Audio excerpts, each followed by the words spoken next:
కొంచెం లోపలికి అది కనబడుతుంది బయట.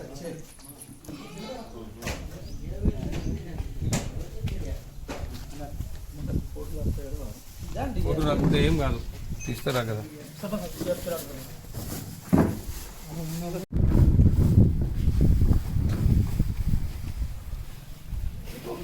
మనం ఆ గోడ కట్టి మస్తు ఉంటుంది. ఇంకా రెండు రిపీట్ మొరడు కొట్టి కట్టేస్తుంది.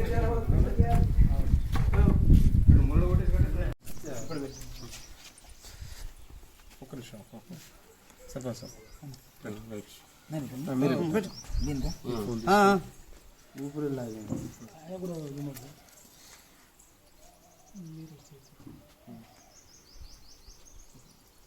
కొంచెం పైకి వేస్తుంది మరి మీద అటు చివరికి పెట్టాలి.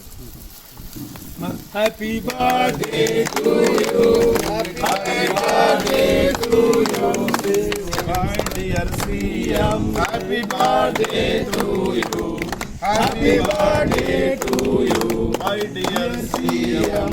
రేవంత్ అన్న గారి నాయకత్వం వర్ధిల్లాలి, రేవంత్ అన్న గారి నాయకత్వం వర్ధిల్లాలి, సోనియా గారి నాయకత్వం వర్ధిల్లాలి, మల్లికార్జున ఖర్గే గారి నాయకత్వం వర్ధిల్లాలి, బట్టి విక్రమార్క గారి నాయకత్వం వర్ధిల్లాలి, బట్టి విక్రమార్క గారి నాయకత్వం వర్ధిల్లాలి. జై కాంగ్రెస్, జై కాంగ్రెస్, జై కాంగ్రెస్, జై కాంగ్రెస్, జై కాంగ్రెస్, జై కాంగ్రెస్.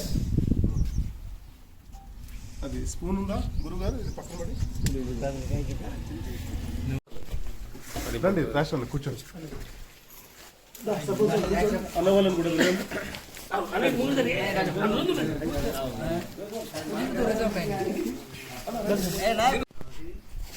బూరుగుపల్లి గ్రామ పంచాయతీలో గౌరవనీయులు తెలంగాణ ముఖ్యమంత్రి రేవంత్ రెడ్డి గారి బర్త్డే ఏదైతే ఉందో, జన్మదిన వేడుకలు ఏవైతే ఉన్నాయో, మొట్టమొదటిసారిగా మేమేమనుకున్నామంటే ఎక్కడ చేస్తే బాగుంటుందని ఆలోచించుకున్నప్పుడు మా సమతా ఫౌండేషన్కి సంబంధించిన కార్యక్రమాలు అన్ని గ్రామాల్లో చేయడం జరిగింది.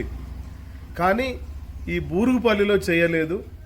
ఏదేమైనా ఖచ్చితంగా రేవంత్ అన్న గారి జన్మదిన వేడుకలు ఏవైతే ఉన్నాయో అవి ఖచ్చితంగా బూరుగుపల్లిలోనే చేద్దామని చెప్పి మా గొల్లమాడ సర్పంచ్ రాజేశ్వర అన్న గారికి, అట్లాగే బూరుగుపల్లి సర్పంచ్ శ్రావణ్ గారికి, మిగతా పెద్దలు ఎవరైతే ఉన్నారో అందరితో కూడా డిస్కస్ చేసిన తర్వాత ఏ స్థాయిలో అయినా పర్వాలేదు, అక్కడ 10 మంది వచ్చినా పర్వాలేదు, 20 మంది వచ్చినా పర్వాలేదు, 100 మంది వచ్చినా పర్వాలేదు, జన్మదిన రేవంత్ అన్న గారి జన్మదిన వేడుకలు ఏవైతే ఉన్నాయో అవి ఖచ్చితంగా బూరుగుపల్లిలోనే చేద్దామని చెప్పి డిసైడ్ అయ్యి మేము ఇక్కడికి రావడం జరిగింది. ముఖ్యంగా ఇంతమంది పెద్దలు, చాలా మంది నాతో పాటు కాంగ్రెస్ నాయకులు చాలా మంది పెద్దలు వచ్చారు, మిగతా పార్టీలకు సంబంధించిన నాయకులు కూడా వచ్చారు, ప్రజా సంఘాలకు సంబంధించిన నాయకులు వచ్చారు, విద్యార్థి సంఘానికి సంబంధించిన నాయకులు వచ్చారు. మీ అందరికి కూడా పేరు పేరున ధన్యవాదాలు చెప్తూ, మీరు ఒకటే గమనించాలి, గతంలో టీఆర్ఎస్ ప్రభుత్వం ఎట్లా ఉండదో మీకు తెలుసు. మన మనుషులు, సామాన్య ప్రజలు ఎవరైతే ఉన్నారో ఎవరు కూడా సీఎం సెక్రటరీకి కానీ, అట్లాగే సీఎం ఉండే భవన్కి కానీ దాన్ని దిక్కు చూసే పరిస్థితి కూడా లేదు. మొత్తం పవారా పోలీసులను పెట్టి అక్కడ సామాన్య ప్రజలు ఎవరైతే ఉన్నారో ఎవరు కూడా మరి అక్కడికి పోయే పరిస్థితి లేదు.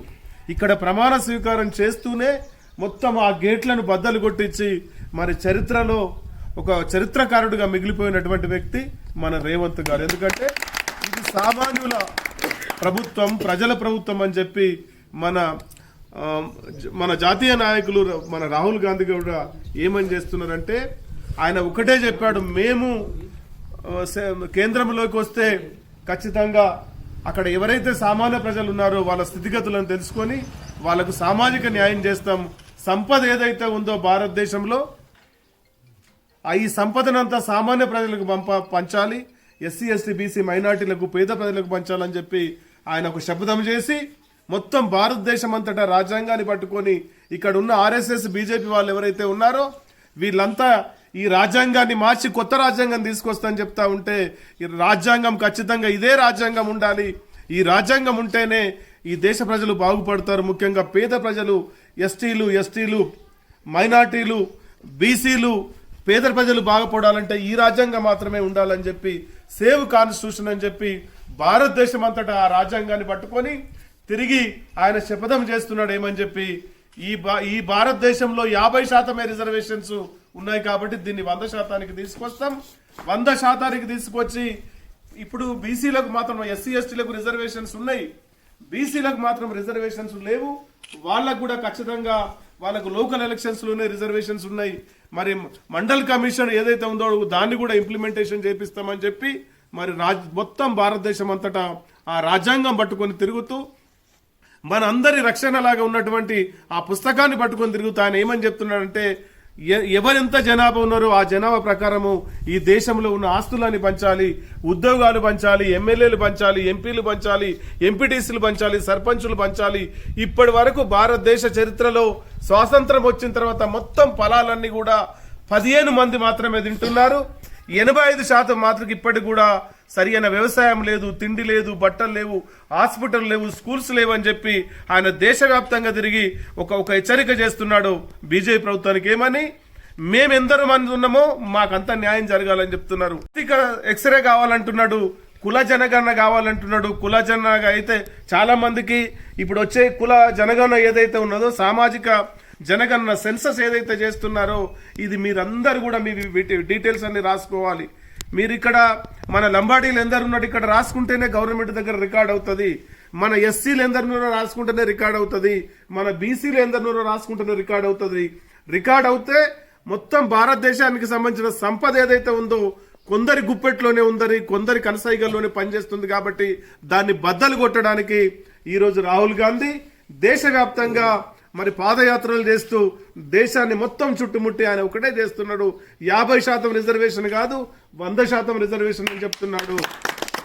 అంతేకాకుండా బీసీలకు పాపం ఎస్సీ ఎస్టీలకు అన్ని రంగాల్లో రిజర్వేషన్స్ ఉన్నాయి, బీసీలకు మాత్రం చట్టసభల్లో ఎమ్మెల్యేలు ఎంపీలు కావడానికి చట్టసభలు లేకుండా 50% రిజర్వేషన్ ఉన్నాయి. కాబట్టి దాన్ని కూడా కుదించి 100% చేతి ఎస్సీ ఎస్టీల లాగానే బీసీలకు కూడా మరి ఎమ్మెల్యేలు ఎంపీలుగా వెళ్ళడానికి ఒక అవకాశం కల్పిస్తున్న వ్యక్తి మన రాహుల్ గాంధీ గారు.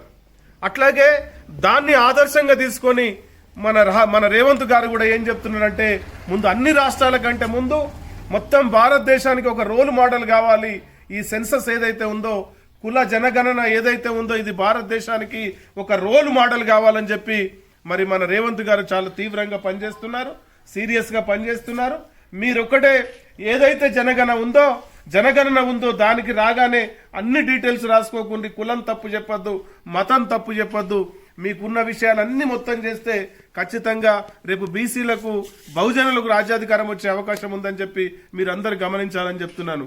మొన్న ఏమన్నాడు రాహుల్ గాంధీ గారు, ఏమన్నారంటే మీటింగ్ లో అసలు ఎవడు దేశ సంపద అంతా ఎవడు దొబ్బి తిన్నాడు, ఎవడు దాచిపెట్టుకున్నాడు, స్విట్జర్లాండ్ లో ఎవడు పెట్టుకున్నాడు, సింగపూర్ లో ఎవడు పెట్టుకున్నాడు, బ్యాంకుల్లో ఎవడు పెట్టుకున్నాడు, ఈ భారతదేశానికి సంబంధించిన సంపాదన అంతా కొందరి చేతుల్లోనే ఉంది, అది బద్దలు కొట్టి మొత్తం సామాన్య ప్రజలకు వంచాలని చెప్పి ఆయన తీవ్రంగా కృషి చేస్తున్నారు. అందులో భాగంగానే రేవంత్ గారు కూడా ఈ రోజు మీరు రేవంత్ గారి గురించి తన బర్త్డే సందర్భంగా మనం చర్చించుకోవాల్సిన విషయం ఏంటంటే ఆయన ఒక సామాజిక వర్గంలో పుట్టి కూడా కింది వాళ్ళ గురించి ఆలోచించి ఆయన ఏమంటున్నాడు, ఎప్పుడైతే ప్రమాణ స్వీకారం చేసిన రోజే మళ్ళీ మన కేసీఆర్ కట్టుకున్న బిల్డింగ్ ఏదైతే ఉందో దాని గేట్ను బద్దలు కొట్టి ప్రతి ఒక్కరు కూడా వెళ్ళి చూడడానికి అవకాశం కల్పించిండు. ఆ బిల్డింగ్ ని ఛాలెంజ్ గా తీసుకొని ఎవరైతే కేసీఆర్ ఆ బిల్డింగ్ లో నివాసం ఉన్నాడో ప్రజాభవన్ లో దాన్ని ఎవరికి ఇచ్చాడు, బట్టి విక్రమ గారికి ఇచ్చారు. ఎందుకంటే ఛాలెంజ్ గా ఒక దళితుడు కూడా కేసీఆర్ ఇంట్లో ఉండొచ్చు, కేసీఆర్ కట్టుకున్న భవన్ లో ఉండొచ్చు అని చెప్పి ఒక బిల్డింగు కేసీఆర్ ఎవరికి ఇచ్చారు. కేసీఆర్ 2 బిల్డింగ్లు ఉండేవి, ఆ బిల్డింగ్లు మన జీవితంలో వెళ్ళి చూసే పరిస్థితి లేదు. 100 మంది పోలీసు వాళ్ళు, 1000 మంది పోలీసు వాళ్ళు, పెద్ద పెద్ద గేట్లు, కానీ గేట్లని బద్దలు కొట్టి అక్కడ 2 బిల్డింగ్లు ఉంటే ఒకటి డిప్యూటీ సీఎం బట్టి విక్రమ గారికి మన అలాట్మెంట్ చేసిన చరిత్ర మన రేవంత్ గారి.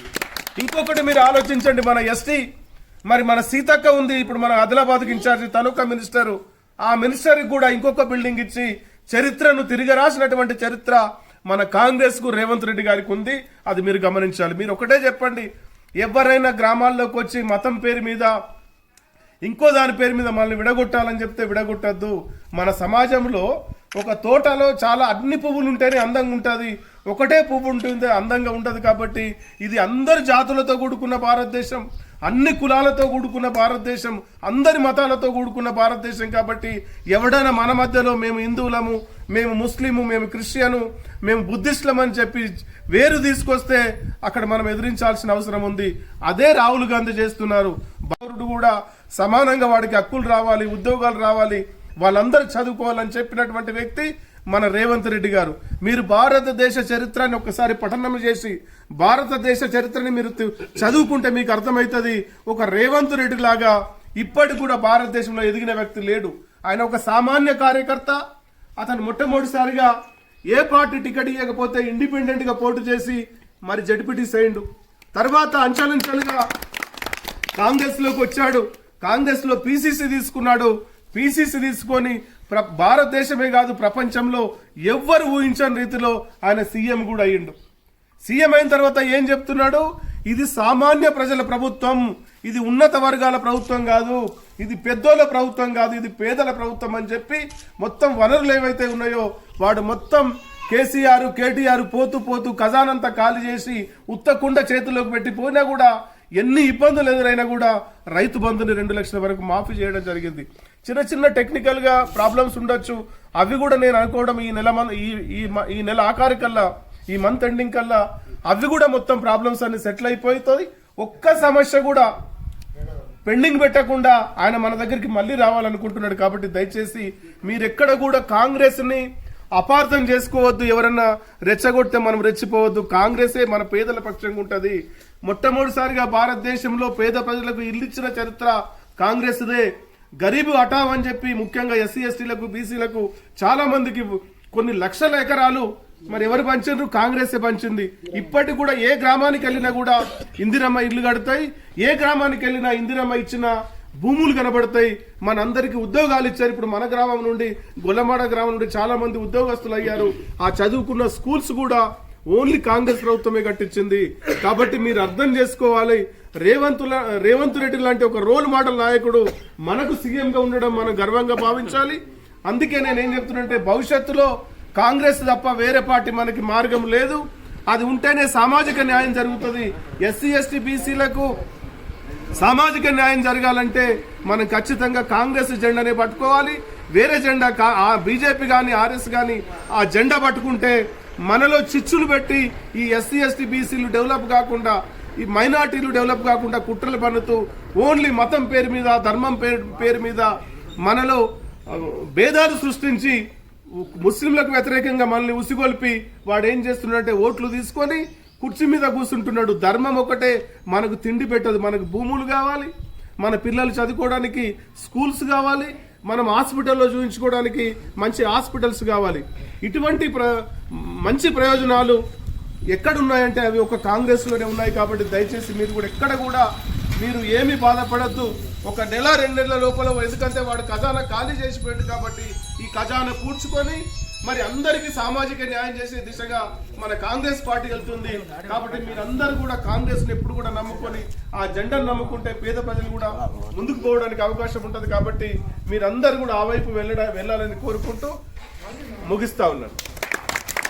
కాంగ్రెస్ పార్టీ జిందాబాద్. Long live, long live, CM అన్న long live, long live, long live, Revanth అన్న long live, long live, long live, Revanth అన్న లాంగ్ లివ్. Thank you.